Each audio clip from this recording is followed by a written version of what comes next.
Sinumbong ng mga Cebuano kay Pangulong Bongbong Marcos ang kawalan umano ng evacuation warning nang manalasa ang bagyong Tino. Nagsorry naman ang Pangulo na aminadong nagkulang sa paghahanda ang pamahalaan. Jiggy, flash flood daw at hindi malakas na hangin ang nag-iwan ng matinding pinsala dito sa Cebu, ayon yan kay Pangulong Bongbong Marcos. Unang binisita ni PBBM ang Tiltilon Elementary School dito sa Liloan. Isa ito sa mga lugar na nakaranas ng matinding pagbaha. 39 ang namatay dito sa Liloan. Sa paaralan muna pansamantalang tumutuloy ang nasa 126 na pamilya o higit 500 individual. Namahagi rin ang Pangulo ng family food packs, health kits, hygiene kits at sleeping kits mula sa DSWD. Nadiskubre rin ng Pangulo na 23 silid-aralan sa Tiltilon Elementary School ang tuluyang nasira ng baha. Personal ding kinumusta ni Pangulong Marcos ang mga residente sa Barangay Kotkot sa Liloan. Nagsumbong ang mga residente sa naranasan nilang matinding pagbaha. Pakinggan natin ito. Bigla din nawala. Sumalakas yung Matagal nawala. matutubig kayo. Walang mayente, walang tubig. Parating lahat yan.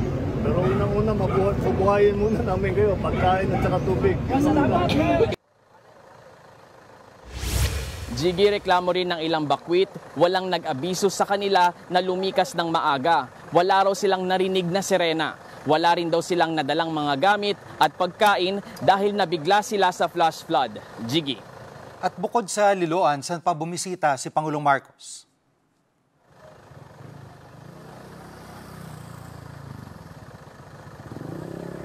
Jiggy, nag-inspeksyon din sa Talisay City si Pangulong Marcos. Binisita niya ang Mananga Bridge kung saan makikita ang halos na wipe out na mga bahay dahil sa baha. Pinuntahan din ng Pangulo ang mga nasalanta ng bagyo roon. Nagsagawa rin ng closed-door situational briefing si Pangulong Marcos sa Kapitolyo kasama ang mga miyembro ng gabinete at lokal na opisyal.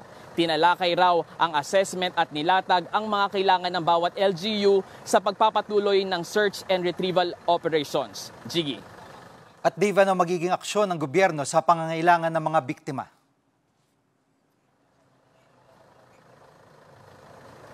Jiggy, matapos ang briefing, sinabi ni Pangulong Marcos na i-relocate ang mga residenteng nakatira sa no-build zone. Magtatayo rin daw ng temporary shelter para sa mga residenteng labis na naapektuhan ng bagyo. Sa ngayon, tuloy raw ang pamamahagi ng tulong sa mga biktima ng bagyo.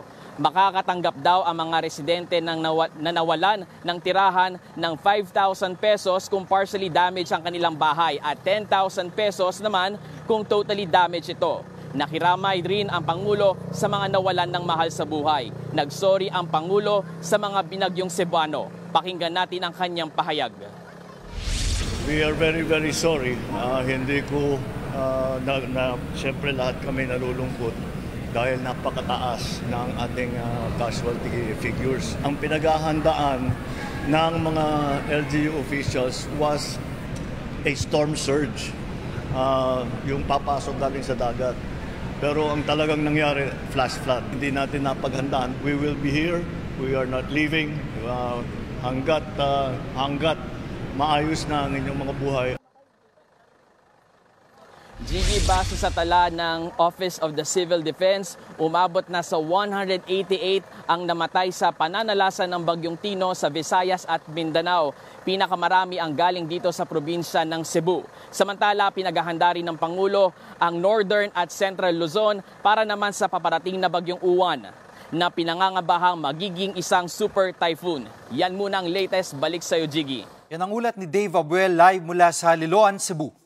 Mga kapatid, Jiggy Manikad po. Pagdating sa mahalagang balita sa loob at labas ng bansa, dapat una sa lahat, mag-follow at mag-subscribe na sa social media pages ng News 5.